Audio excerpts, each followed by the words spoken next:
Queste canzoncine sono esclusivamente dedicate ai bambini, affinché possano apprendere l'alto valore della cultura, ma non sono cose che si fanno a quest'ora.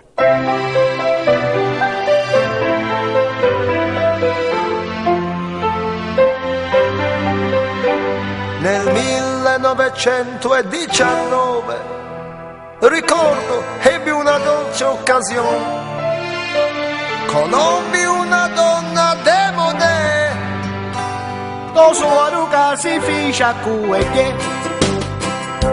sono andato a Sferracavallo a pescare con l'amici, che bello, e calienza, con tanta pazienza mi sento tirare. Gucciona minchia mare. E tutti che ridevano, e tutti che mi sfottevano. Ma vedi che sfortuna, ce n'era una sola, ne mia venne a cucciare. Sente questa. Mi ricordo quando era più nico, che spinterriti ballavano sole. Mi pareva che erano le lace. Era me pace a cavallo da tomate. Mio padre, un galantuomo, una mattina si svegliò e disse: Peccioat, stamattina mi sono svegliato che c'ho un pochettino di cacarina alla bocca dello stomaco. Vino! Niente! E per gradire se ne moccò 60 vita! Sente, se male, poi all'ospedale. Ho messo un capotavolazzo e comincia a fare come un pazzo. Venne un dottore e ci fa: scusi, mi perdoni, lei che cosa c'ha? Ma quello, io c'ho Tinello, stanza da pranzo, doppi servizi, televisore a colori e anche video registratore. Ce no, guardi, ci fa il dottore, non ci siamo capiti bene. Scusi, lei che cosa si sente? O meglio di tutto! Ce no, guardi, continua lei a non capire, ma lei che cosa accusa? E che sogno sbello come a lei!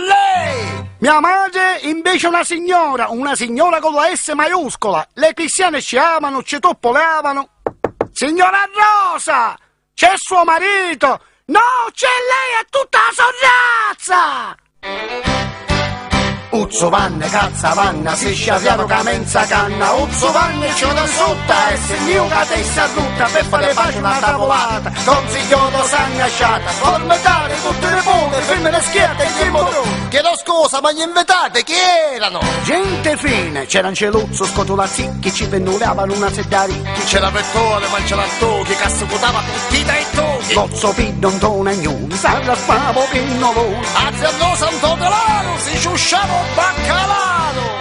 Su canno, non ti si riduce. Cocino! Yeah! Ma sono belle queste babbaluce! E come disse il sommo poeta ungherese Ubaldo Caropeo, Agnese Suchi e Feliu Matteo!